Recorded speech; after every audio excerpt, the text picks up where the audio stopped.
卢碧台风外围环流加上西南气流对台影响，中南部地区首当其冲，而近期恐怕仍会持续出现间歇性强降雨。院长请各有关部会，内政部、经济部、交通部、农委会，要特别注意山区的土石流、崩塌及等复合性的灾害。那也请相关的这个民生物资的准备，要农委会、经济部的相关系统要掌握好。5号行政院会上，各部会严阵以待，因为极端气候越演越烈。摊开单日雨量累积图，屏东三地门乡、高雄茂林区和六龟区等地都突破了200毫米。高雄六龟也有发生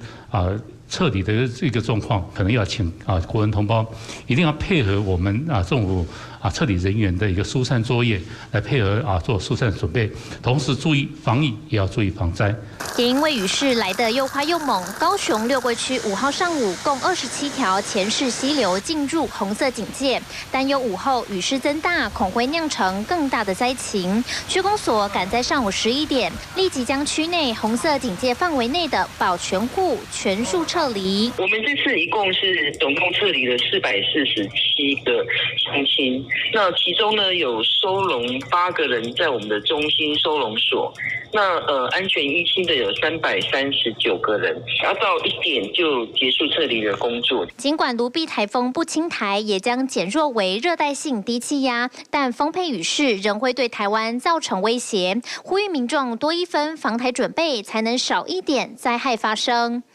原视新闻，嘉盛梅台北市高雄六龟采访报道。